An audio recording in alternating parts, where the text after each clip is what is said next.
Bonsoir à tous et bienvenue à notre deuxième webinaire spécialement destiné aux professionnels de la santé et qui ce soir sera consacré à l'endométriose. Plus de 2 millions de patientes en France souffrent de cette pathologie féminine qui n'a pas toujours été bien identifiée et qui reste encore méconnue, à tel point qu'on estime aujourd'hui à 7 ans la période entre les premiers symptômes ou les premières interrogations, les premières douleurs et la mise en place d'un diagnostic et d'un plan de traitement pour ces patientes.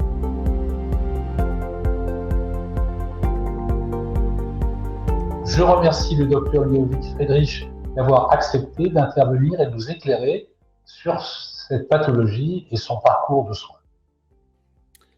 Merci et bonjour à tous. Alors, l'exposé, le sujet est de vous faire une petite présentation sur ce qu'est la prise en charge de l'endométriose de manière, on va dire, concise et assez simple. Alors, tout d'abord, quelques définitions, parce que l'endométriose, c'est un sujet qui est assez vaste et qui a plusieurs présentations. On parle d'endométriose parfois superficielle, parfois profonde, en fonction des localisations, d'endométriome, lorsqu'il s'agit d'atteinte des ovaires, et d'adénomiose, lorsqu'il s'agit d'atteinte de l'utérus. Tout ça, c'est la même pathologie, finalement, mais dans des localisations différentes. Alors, précisément, ces locations, elles peuvent être assez variables, mais globalement, les plus fréquentes sont l'utérus, le cul-de-sac antérieur, donc entre l'utérus et la vessie, le cul-de-sac postérieur, le cul-de-sac de Douglas, donc entre le rectum et la paroi postérieure du vagin et la face postérieure de l'utérus, et bien sûr les annexes, c'est-à-dire les ovaires et les trompes. On va retrouver différents types de lésions que je vous ai mis par célioscopie, parce qu'en fait, ces images de célioscopie permettent de bien comprendre à quoi ressemble cette endométriose. Et l'endométriose sont ces petites taches brunes et bleutées que l'on voit, en fait, qui est de l'endomètre, donc de la muqueuse utérine, qui saigne, ce qui forme des petits caillots sanguins. Et ça peut prendre différentes formes, comme des petits grains de riz, comme on peut voir sur l'image en haut à gauche, avec une image d'atteinte ici du rectum.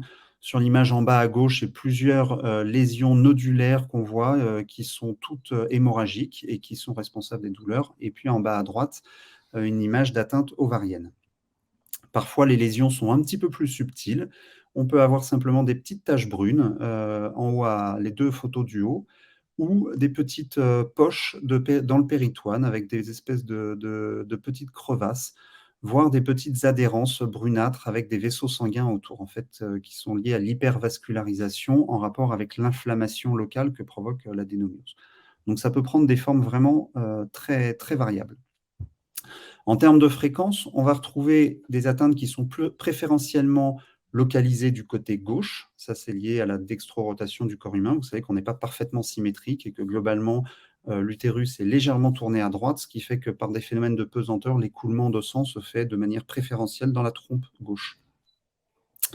L'atteinte du cul-de-sac postérieur est la plus fréquente, ça représente environ 34%, avec l'atteinte des utérosacrés, 15 à 20%, et l'atteinte du ligament large, c'est-à-dire le tissu qui est entre la trompe, l'ovaire et le ligament utérosacré.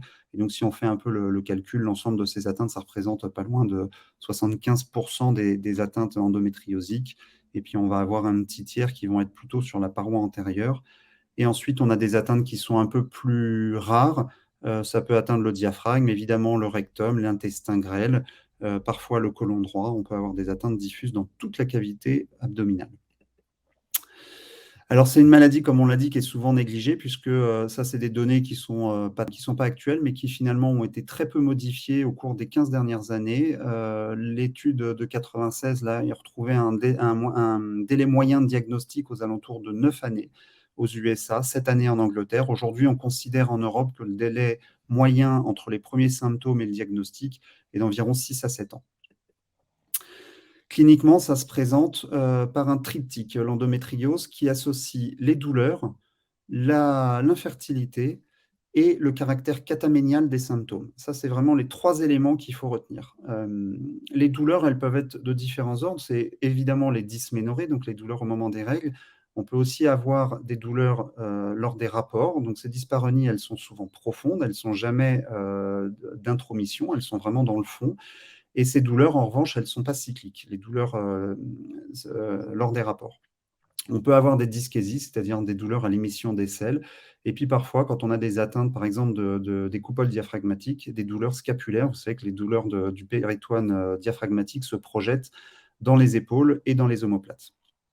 On peut avoir des saignements importants, des ménorrhagies, surtout quand il y a une atteinte de l'utérus, évidemment l'infertilité, et puis des troubles urinaires qui ne sont pas forcément liés à l'atteinte de la vessie, qui peuvent être aussi liés au plexus hypogastrique, c'est-à-dire aux nerfs qui commandent la vessie et qui sont sous les ligaments utérosacrés. Et finalement, ce sont des symptômes, quand on les recherche, qu'on va retrouver de manière assez fréquente. Et puis, bien sûr, parfois, l'examen, il est strictement normal, les patientes ne se plaignent de rien. L'interrogatoire est particulièrement important. Il faut noter surtout l'âge des premiers rapports, des premières règles, pardon, excusez-moi, la longueur des cycles, la quantité de règles, et puis l'irradiation des douleurs. Lorsqu'il y a des douleurs, il faut vraiment rechercher une irradiation de ces douleurs. Ça permet de savoir si l'atteinte va être profonde et infiltre notamment les nerfs pelviens profonds. Et on peut retrouver des sciatalgies qui sont en général tronquées, c'est-à-dire que ce sont des sciatiques qui s'arrêtent au genou et qui ne descendent pas au niveau du pied ou à la face postérieure de la jambe. Un caractère qui est très important chez les jeunes femmes, c'est notamment l'éviction scolaire et l'éviction professionnelle. Donc ça, c'est vraiment un point important à rechercher dans l'interrogatoire des patientes. Juste cette petite diapo pour vous parler de l'adénomiose, qui est une forme particulière d'endométriose avec l'atteinte de l'utérus. Vous voyez ici en bas une photo d'IRM avec une importante asymétrie de la paroi antérieure de l'utérus par rapport à la paroi postérieure. Et ça, c'est dû à donc une infiltration de la muqueuse utérine dans le myomètre. Et on retrouve donc ces espèces de petites cryptes blanchâtres, tous les petits points blancs qu'on voit à l'intérieur. Donc ça, c'est de la muqueuse qui saigne dans l'utérus.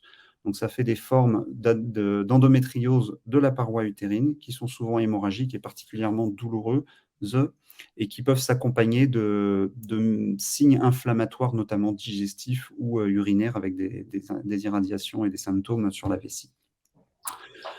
Les explorations de l'endométriose, en premier lieu, c'est l'échographie pelvienne. Alors évidemment, il faut qu'elle soit faite par des radiologues référents et compétents en échographie d'endométriose. Ils ne sont pas très nombreux, mais ça, c'est vraiment important et ça permet d'avoir une exploration qui est parfaitement exhaustive quand ils savent bien faire. La limite de l'échographie, c'est évidemment l'atteinte digestive, notamment quand elle est haut située. Les radiologues sont parfaitement capables d'évaluer l'atteinte au niveau du rectum, mais c'est beaucoup plus difficile d'aller évaluer des atteintes qui sont sur l'iléon ou sur le côlon droit. La difficulté de l'échographie pelvienne, c'est que c'est opérateur dépendant et donc l'examen est difficilement interprétable par quelqu'un d'autre.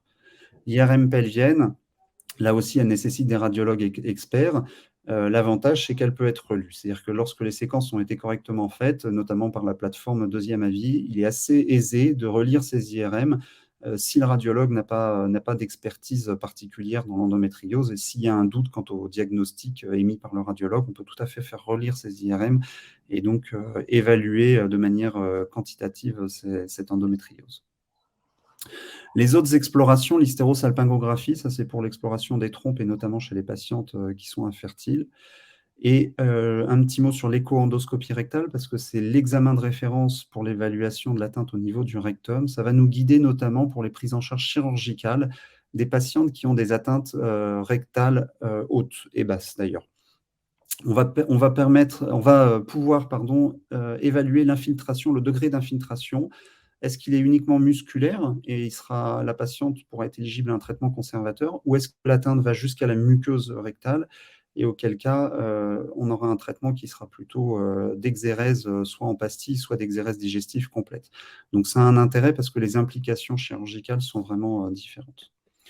Les autres explorations, sur le plan biologique, il n'y a aucun intérêt dans le diagnostic. L'intérêt des marqueurs, il est essentiellement dans le suivi. Le CA125, en fait, reflète le caractère inflammatoire de la maladie. Il est souvent élevé quand il y a des endométriomes. Ça peut être intéressant pour le suivi.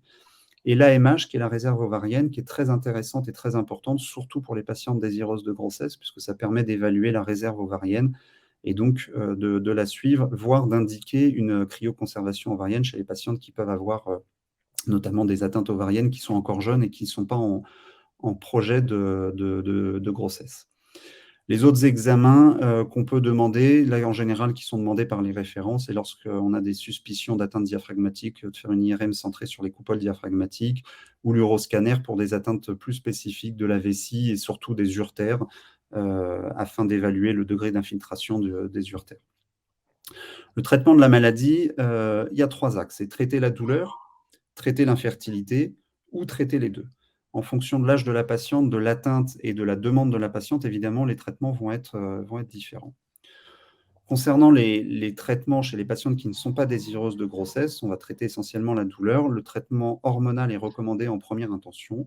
Et l'idée, globalement, étant de mettre la patiente en aménorrhée en lui prescrivant une pilule œstroprogestative, puisque sur le plan de la tolérance, c'est ce qui va être le mieux toléré.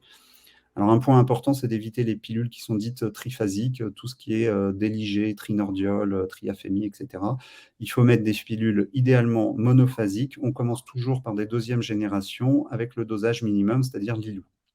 Si ça ne fonctionne pas, on passe à des pilules de troisième génération. Le stérilet hormonal, je le mets parce que c'est le traitement de référence de l'adénomiose en première intention. Ça ne fonctionne pas sur les endométrioses profondes. Les patientes douloureuses, jeunes, qui ont des lésions, notamment des utérosacrées ou ovariennes, le stérilet hormonal en général est inefficace. Donc, c'est à retenir chez les patientes qui ont des formes dites intra-utérines d'endométriose. Les autres traitements qui fonctionnent plutôt bien sont aussi les microprogestatifs. Alors là, on peut avoir, si on a besoin d'un traitement contraceptif, recours à Optimizet, Cerazette, c'est-à-dire le désogestrel. On peut avoir recours chez les patientes qui ne sont pas désireuses d'un traitement contraceptif au Dienogest, c'est Savis. C'est une pilule qui fonctionne très très bien avec une très bonne tolérance et un pouvoir bloquant assez important. Et ça permet d'obtenir une bonne aménorrhée avec un bon soulagement des douleurs. Voilà. En cas d'échec des traitements de premier recours, œstroprogestatifs ou microprogestatifs, on va passer sur des traitements dits macroprogestatifs. Vous savez qu'aujourd'hui, ils sont pas mal décriés parce qu'il y a des risques de méningiomes cérébraux. Donc, évidemment, on va éviter de les prescrire en premier abord. C'est le Luthéran, le Luténil et Colprone. En général, moi, je démarre quand il y a besoin d'un macroprogestatif par Colprone, puisque c'est celui qui est le moins à risque. Et si on est en cas d'échec, on va passer au nomégestrol ou à l'acétate de chlormadinone. Je vous ai mis les agonistes de la GnRH, c'est le Luthéran, le décapeptyle, excusez-moi. Le décapeptyle, pour moi, n'a pas d'intérêt dans le traitement au long cours, puisque ce sont des traitements qui sont restreints sur une période de 6 mois, et en général, quand on les arrête, on a une réapparition des douleurs. Ce qu'il faut comprendre, c'est que les traitements œstroprogestatifs, microprogestatifs ou macroprogestatifs traitent les symptômes, ne traite pas la pathologie. On ne fait pas disparaître l'endométriose, sauf quand elle est vraiment toute débutante et superficielle, mais l'endométriose profonde, elle ne va pas disparaître. En revanche, on va avoir un confort de vie au quotidien puisqu'on va faire disparaître l'ensemble des symptômes. La celluliochirurgie, elle est réservée plutôt aux patientes qui sont résistantes au traitement médical, donc qui continuent à être douloureuses et notamment dyspareuniques, alors qu'elles ont un traitement médical qui permet d'obtenir une aménorrhée. Parfois, chez des patientes qui vont être en parcours de PMA, elles nécessitent des opérateurs entraînés, donc des équipes référentes. Aujourd'hui, la chirurgie gynécologique est en train de se structurer partout en France avec des parcours de soins spécifiques justement pour les patientes endométriosiques. On a référencé les chirurgiens qui sont référents dans le domaine pour éviter que les patientes justement ne se retrouvent dans une situation où elles seraient prises en charge par des opérateurs qui ne connaissent pas les techniques, puisque c'est quand même des techniques de chirurgie qui sont vraiment spécifiques à l'endométriose. La celluliochirurgie, elle a un objectif, c'est l'exérèse complète des lésions. Et lorsqu'on a une exérèse complète des lésions, on obtient, selon les études, globalement, ce qu'il faut retenir, c'est qu'on a 85% de disparition de la douleur et 90 à 95% de diminution de la douleur. Donc, c'est vraiment important d'avoir une chirurgie qui est exhaustive parce qu'il faut éviter de réopérer les patientes au maximum. Le traitement de l'infertilité, lorsque les patientes ont des atteintes peu sévères, notamment les stades 1 et 2, les patientes infertiles peuvent avoir recours à la chirurgie. On sait qu'on a un taux d'amélioration des grossesses spontanées quasiment multiplié par 2 chez les patientes qui ont été opérées par célioscopie. Ce n'est pas tout à fait les mêmes chiffres dans les endométrioses sévères, parce qu'il y a des complications plus importantes à cette chirurgie et que les chiffres ne sont pas tout à fait les mêmes, même si on a aussi une amélioration. En général, la balance bénéfice-risque fait qu'on va préférer avoir recours à la célioscopie pour les formes peu sévères, ce qui va permettre aux patientes d'être naturellement enceintes. et avoir recours à la PMA pour les formes plus sévères. Chez les patientes qui ont bénéficié d'une célioscopie et qui ne sont pas enceintes, on peut avoir aussi recours aux inséminations intra-utérines en premier recours. Chez les patientes qui n'ont pas été opérées, en revanche, on aura plutôt recours à de la fécondation in vitro, puisque le problème de l'endométriose est essentiellement un problème de fécondation, et il faut shunter la fécondation qui a lieu dans la trompe. Donc, les inséminations intra-utérines ne fonctionnent que chez les patientes en général qui ont été opérées, et rarement chez celles qui n'ont pas été opérées. Voilà une petite étude qui date maintenant, puisqu'elle date de 97, mais les chiffres n'ont pas changé. Le taux de grossesse chez les patientes opérées, le taux de grossesse évolutive chez les patientes opérées était de l'ordre de 36%, alors qu'elle était de 18% chez les patientes qui n'avaient pas de traitement célioscopique de leur endométriose. Donc, on a vraiment une amélioration. On peut obtenir une vraie amélioration du taux de fertilité spontanée chez les patientes qui ont des formes peu sévères, donc d'où l'intérêt du traitement chirurgical. Voilà, donc en conclusion, ce qui est important de retenir, c'est de cerner les symptômes cataméniaux, les douleurs qui sont atypiques chez des patientes qui présentent des symptomatologies de douleurs des membres inférieurs, mais qui ne sont pas du tout typiques, qui sont cataméniales. Il faut penser à l'endométriose. Attention aux patientes qui ont pris la pilule pendant 10 ans, qui vous disent « j'ai jamais eu de douleur » et qui, dans l'année ou les 2 ans qui arrêtent leur pilule, voient apparaître les douleurs. Attention à l'âge des patients, puisqu'évidemment, c'est une maladie qui est infertilisante, et plus on avance dans l'âge, plus la problématique de la grossesse va se poser. Et la prise en charge de ces endométrioses repose essentiellement sur le traitement médical chez les patientes douloureuses ou la celliochirurgie en l'absence d'efficacité du traitement médical, et repose à la fois sur la célioscopie ou sur la PMA pour les patientes qui sont en infertilité, en échec de grossesse. Et là, en général, on a recours à des réunions de concertation pluridisciplinaires parce qu'en fonction de l'âge de la patiente, de son état de fertilité, de la fertilité du conjoint, de l'étendue de l'endométriose et d'énormément de paramètres, on va choisir soit une chirurgie première, soit une PMA première, soit parfois les deux. Voilà, et puis surtout ne pas hésiter à avoir recours à des centres experts et à des plateformes comme Deuxième Avis pour la relecture des endométrioses. C'est important pour éviter notamment l'errance de certaines patientes dans leur parcours de soins. Voilà, je vous remercie. Merci beaucoup Ludovic pour cet exposé qui était très clair et synthétique. Plusieurs questions sont déjà apparues. Je les pose au fur et à mesure et puis je vous laisse répondre à chacune des questions. Oui. Alors, premièrement, avons-nous identifié ou suspecté les facteurs prédisposants à l'apparition d'endométriose? Et si oui, lesquels? Alors, oui, probablement certains facteurs sont clairement identifiés, d'autres sont des facteurs probables. Les facteurs clairement identifiés, c'est le fait que l'âge moyen de la première grossesse, aujourd'hui, est de l'ordre de 29 à 31 ans, en fonction des régions. Et on sait que plus on va avoir des cycles avant d'être enceinte, plus il y a de risques de développer de l'endométriose. Donc l'allongement de l'âge moyen de la première grossesse est un premier facteur. Il y a d'autres facteurs qui interviennent aujourd'hui dont on n'a pas d'études qui permettent d'identifier de manière purement scientifique et correctement quel est leur impact, mais on sait qu'ils ont un impact. C'est notamment tout ce qui est perturbateur endocrinien. Et on pense qu'il y a un rôle important des perturbateurs endocriniens.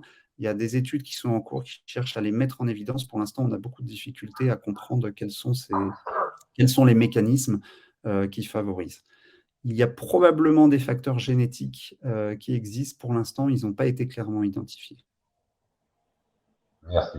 J'ai une patiente, une maman avec endométriose, qui m'a dit « j'ai 2 filles, qu'est-ce que je dois leur conseiller? Est-ce qu'il y a quelque chose à faire en préventif ?» Pour l'instant, c'est uniquement de la surveillance et de l'information. C'est exactement ça. La meilleure prévention, je pense, aujourd'hui de l'endométriose, c'est la prévention et l'information. C'est-à-dire que les patientes doivent entendre qu'avoir des douleurs de règles chez une jeune fille de 16, 17, 18 ans qui l'empêche d'aller à l'école ou d'aller à la fac, ce n'est pas normal. Donc l'intensité des douleurs de règles, on a trop souvent dit que c'était normal d'avoir des règles douloureuses, ce qui fait que certaines patientes sont pliées en deux pendant 48 heures dans leur lit et ne peuvent plus bouger et se disent bah, finalement c'est normal. Et en fait, ce n'est pas normal d'être invalide du fait de ces douleurs de règles. Qu'il y ait des petites douleurs de contraction et des patientes qui vont vous dire je prends un Spasfon, je suis soulagé et puis j'en entends plus parler. Ce n'est pas des douleurs de règles. En revanche, l'éviction scolaire, l'impossibilité d'aller travailler, une EVA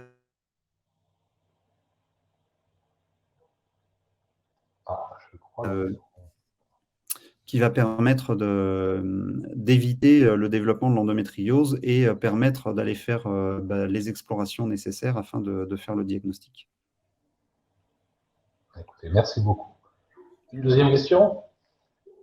Alors, en cas d'adénomiose isolée, quel traitement et quelle prise en charge recommandez-vous? Alors, l'adénomiose, c'est une maladie particulière parce que globalement, la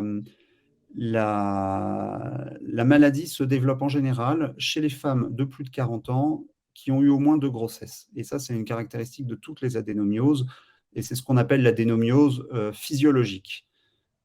Cette adénomiose, elle devient pathologique quand elle est handicapante, c'est-à-dire métrorragie essentiellement et douleur de règles.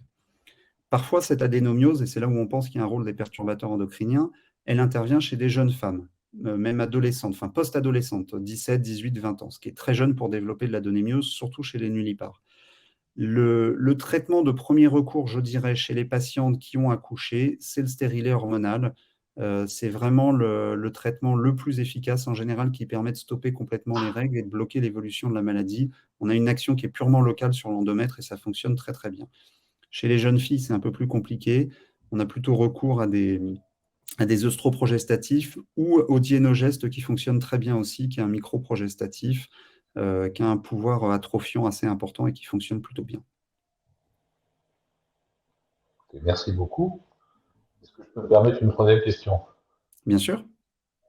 Alors, en cas d'endométriose sévère, les questions qui reviennent avec des patientes chez qui on a fait ce diagnostic, c'est la PMA. Quelle est la place de la PMA? Avec quelle structure? Avec quelle rapidité? Ou entre guillemets, quand faut-il l'anticiper? Alors ça, c'est une question pour laquelle il n'y a pas de réponse, j'allais dire, commune. Parce que les endométrioses sévères, on va mettre dans cette catégorie notamment toutes les atteintes digestives ou toutes les atteintes extensives. Il y a certaines patientes, j'en ai opéré une ce matin, qui a une atteinte digestive importante, qui est en échec de PMA. Et typiquement, parce qu'elle a une atteinte digestive, on lui a dit surtout ne vous faites pas opérer, il faut aller directement à la PMA. Le problème de la PMA, c'est qu'à force de faire plusieurs stimulations, on a tendance à stimuler aussi l'endométriose et à aggraver un petit peu la pathologie. Donc là, c'est une vraie discussion qui va être au cas par cas, en fonction du désir de la patiente, en fonction de la balance bénéfice-risque. C'est-à-dire que si cette chirurgie est potentiellement très intrusive, avec notamment des risques d'avoir une stomie digestive au long cours, avec des risques d'atteinte neurologique de la vessie ou du rectum et des paralysies, soit de la vessie, soit du rectum, on va essayer d'éviter d'avoir recours à la chirurgie et passer plutôt par la PMA. Si cette chirurgie, elle peut être faite dans de bonnes conditions et améliorer la symptomatologie de la patiente, et si la patiente n'a pas d'autres facteurs d'infertilité, et notamment si elle est dans un âge, on va dire, jeune, c'est-à-dire moins de 35 ans, on peut avoir recours à la chirurgie. Passé cet âge de 35 ans, donc c'est après à évaluer avec l'AMH, la réserve ovarienne qu'on va faire, qu'on va évaluer par l'échographie avec le monitorage folliculaire, on va plutôt avoir recours à la PMA en premier recours parce qu'on sait que si on perd du temps, la chirurgie va quand même obliger à avoir un laps de temps en fonction des structures de 3 à 9 mois. On va avoir une perte de temps avec une réserve ovarienne qui va diminuer et donc une perte de chance de grossesse pour la patiente. Donc c'est vraiment une évaluation qui va se faire au cas par cas en fonction des données cliniques, radiologiques et biologiques de la patiente. Je pense qu'il ne faut pas avoir un recours systématique à la PMA, mais il ne faut pas non plus avoir un recours systématique à la chirurgie. Il faut être vraiment capable de s'adapter à chacune des patientes. Il y a des patientes qui vont refuser de se faire opérer par peur et il faut les diriger vers la PMA. Et inversement, il y a des patientes qui ont refusé de faire des grossesses à l'aide de PMA parce qu'elles ne veulent pas, pour des convictions personnelles, faire de fécondation in vitro. Et dans ce cas-là, effectivement, la chirurgie peut être une chance pour elles. Écoutez, merci beaucoup. Donc, ce que je retiens, c'est le temps. Le temps joue et ne pas perdre de temps, aussi bien pour le diagnostic, la prise en charge, que effectivement le traitement. Et le deuxième point, c'est la structure, orienter le plus rapidement possible ces patients vers une structure qui est labellisée, qui est référente et qui pourra leur proposer tout ce panel de choix d'investigation et de soins, plutôt qu'une errance à travers, on va dire, différentes étapes. Exactement. Il faut éviter d'avoir un gynéco isolé dans son cabinet qui ne travaille pas en équipe avec les structures référentes. Et ce qu'on voit souvent, des gynécos médicaux qui sont un petit peu isolés et qui veulent essayer de tout prendre en charge avec leurs patientes et vont proposer des choses inadaptées, notamment de la PMA, mais on va dire de la PMA insuffisante. Ils vont leur proposer des inséminations intra-utérines parce qu'ils peuvent le faire, mais ils ne vont pas les diriger vers de la FIV parce qu'ils ne peuvent pas le faire. Et en fait, c'est une perte de chance et encore là, une perte de temps. Donc, c'est vraiment important dans ma pratique, moi, j'exerce la partie chirurgie. J'ai des référents PMA, pas un seul, mais des référents PMA qui sont tous référents dans l'endométriose, des référents radiologues. Et donc, on a un parcours de soins qui est parfaitement structuré, des chirurgiens viscéraux, des chirurgiens urologues, et on est capable de prendre en charge la patiente vraiment dans sa globalité et de pas traiter uniquement le kyste de l'ovaire sans se préoccuper, par exemple, de la fertilité ou traiter la fertilité sans se préoccuper de la douleur. Bon, je crois que c'est très clair. Mille merci pour cet exposé. J'ai vu apparaître dans le chat un certain nombre de questions. Pauline, est-ce que je peux te passer la main pour les questions qui sont apparues depuis le début de cette présentation? Oui, bonjour à tous. Merci. Alors effectivement, j'ai une question sur le chat sur les prédispositions. Quid de l'hypothèse de perturbation immunitaire? Alors, c'est ce que j'ai dit tout à l'heure, ça, je pense que ça vient c'est ce qu'on met dans le sac, on va dire, des perturbateurs endocriniens, tout ce qui est pesticides, etc., qui sont des modulateurs de l'immunité. Les études aujourd'hui ne sont pas probantes, les études scientifiquement, on n'a pas de preuves formelles, mais on voit, alors je vais vous donner un exemple.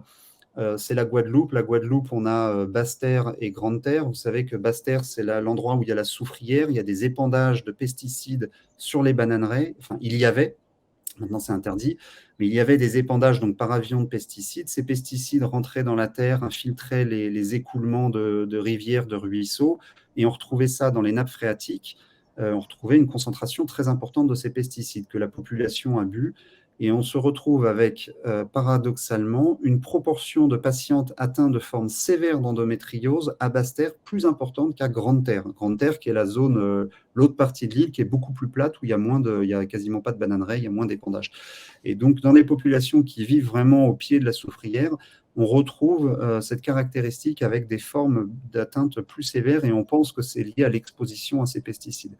Alors, ça vient par des modulations probablement de l'immunité, de pas mal de facteurs, parce que c'est des mécanismes très complexes au développement de l'endométriose, qu'on ne maîtrise pas encore. Il y a beaucoup d'hypothèses et il n'y a pas encore de données probantes, en tout cas sur ce domaine-là, par ma connaissance. Mais oui, il y a probablement une interaction. Merci. Une autre question, c'est donc bonjour, dans la pratique, quel exemple de POP proposez-vous au kilova par exemple? Alors, je propose, dans un premier temps, les pilules, en fait, je les classe on va dire, en 3 catégories, pour faire simple. Uniquement donc des ostroprogestatives. On démarre avec, toujours parce que ce sont les recommandations des deuxième génération. Donc, les deuxième génération, c'est Lilou. Donc, c'est du lénovorgestrel. Ce qu'il faut regarder, c'est quel est le progestatif et quel est le dosage d'œstrogène. Donc, les pilules, les POP, elles sont soit à 20 gamma d'œstrogène, soit à 30 gamma d'œstrogène. On démarre toujours avec des 20 gamma. Si la tolérance est bonne, on reste sur du 20 gamma. La tolérance, elle va se faire par le dosage d'œstrogène et par le progestatif qui est contenu. Donc, c'est soit lévonorgestrel, Optilova, Minidril, Optidril, tout ça, c'est exactement la même chose. C'est du lévonorgestrel. Après, ce qui va changer, ça va être le dosage 20 gamma ou 30 gamma. Si 20 gamma, on a des signes d'insuffisance oestrogénique, on va passer à 30. Et puis, on va essayer, dans la mesure du possible, d'enchaîner les plaquettes. En général, on enchaîne 3 plaquettes et on fait une pause de 5 à 7 jours. L'idéal, c'est de provoquer des périodes de 3 ou 4 fois par an, des périodes de règles, et d'essayer de les diminuer au maximum. Elles ont du mal, les patientes, à rester en continu. Ça induit des spottings. Mais si on arrête toutes les 3 ou 4 plaquettes, en général, ça marche plutôt pas mal. Si on a des problèmes de tolérance, on va passer sur des pilules de 3e génération. Donc là, après, c'est toutes les catégories de pilules 3e génération, Jasmine, Jasminelle. Je ne les connais pas toutes, mais enfin, j'essaye en général pas mal de pilules. J'en ai une avec laquelle je travaille qui fonctionne très bien, qui est Zoélie, qui a 2 avantages. C'est une pilule aux oestrogènes naturels qui a moins de risque cardiovasculaire et qui a comme progestatif le nomogestrol et qui fonctionne très bien. Et ensuite, si on n'arrive pas à obtenir une ménorrhée suffisante ou si les effets secondaires sont invalidants, on va passer aux pilules microprogestatives, donc c'est Cerazette, Optimizette, donc c'est des Obel ou le Dienogest. Le Dienogest fonctionne vraiment très très bien, que ce soit chez les jeunes femmes ou chez les femmes un peu plus âgées. Donc c'est des pilules qui sont assez efficaces. Voilà. Ce qu'il faut expliquer aux patientes, et c'est le point le plus important, c'est que c'est un traitement hormonal de leur endométriose et on ne leur donne pas un contraceptif pour la contraception parce que sinon elles vont l'arrêter au bout de 3 mois ou 6 mois. Dès qu'il va y avoir le moindre effet secondaire, elles vont l'arrêter en disant non mais moi j'ai pas besoin de pilule, j'arrête. Voilà. Donc il faut vraiment leur expliquer que c'est un traitement de l'endométriose et que ce n'est pas un contraceptif qu'on leur prescrit.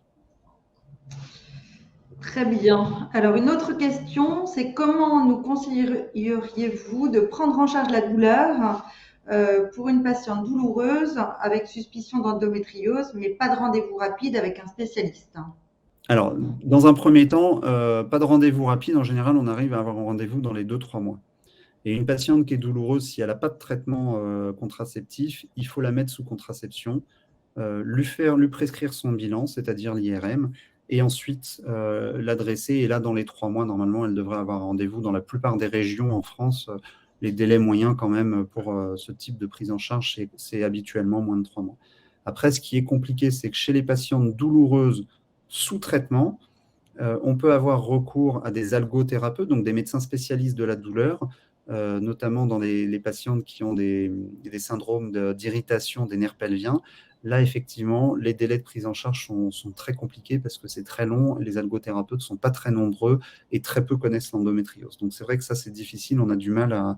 Mais il faut faire appel au centre de référence. En général, il faut adresser les patientes avec un courrier de médecin. Ça va quand même beaucoup plus vite que si la patiente va d'elle-même dans le centre.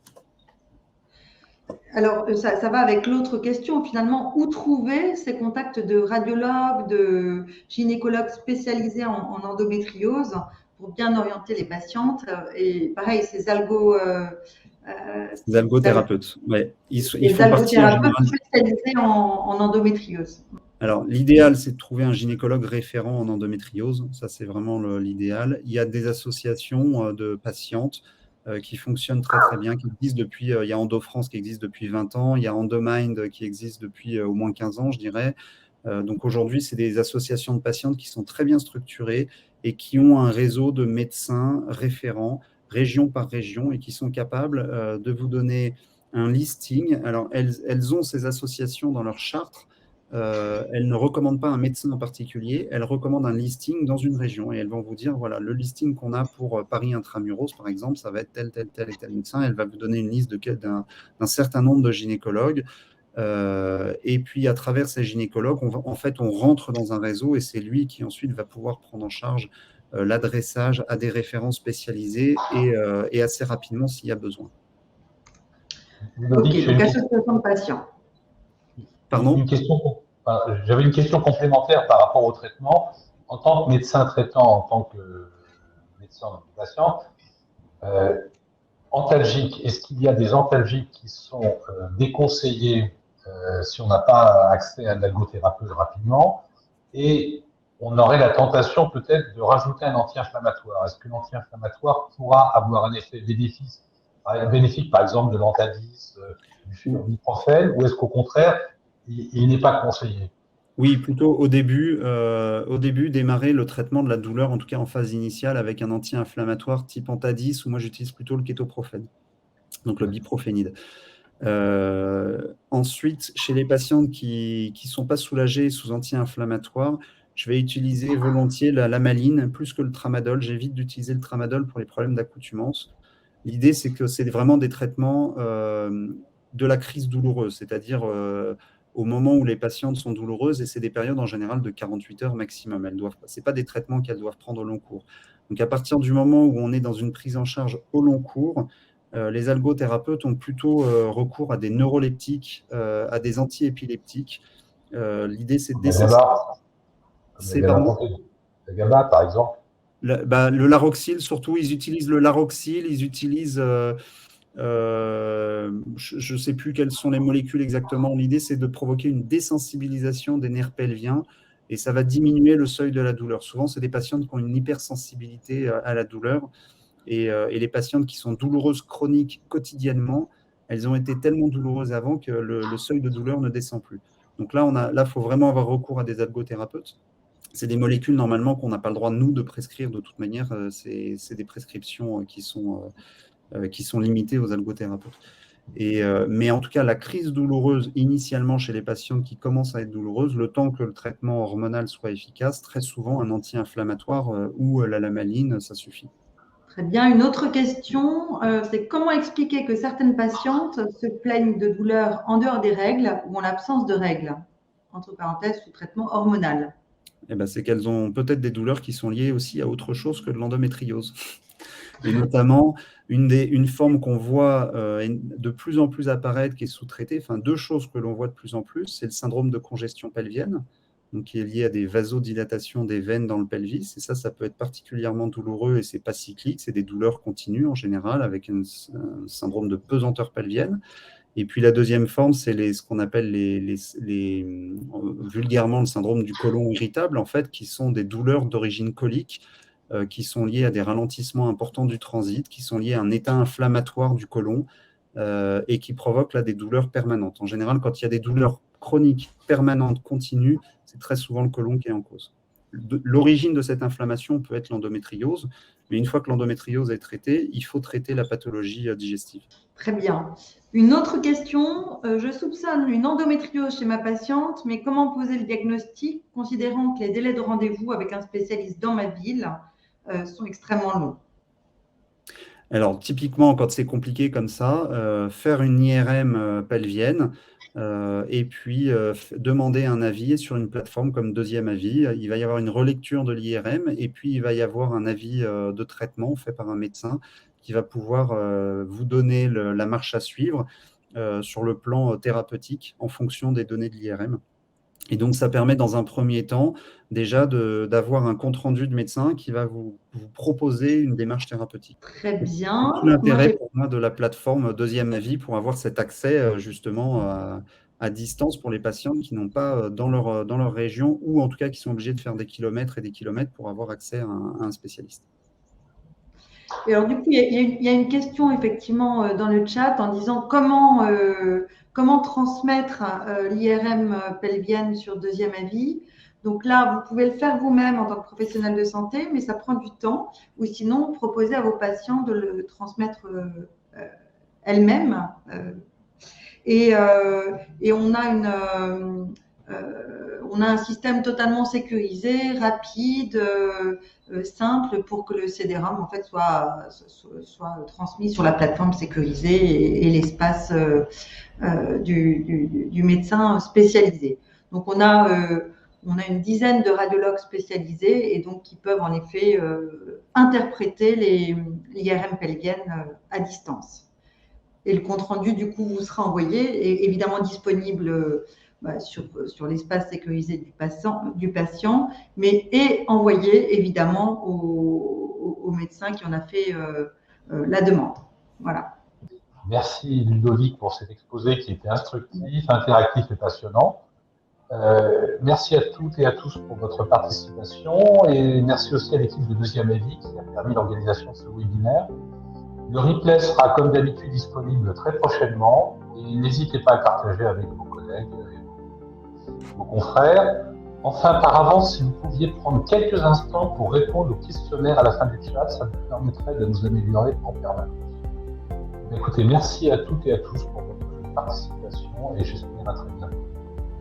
Merci beaucoup.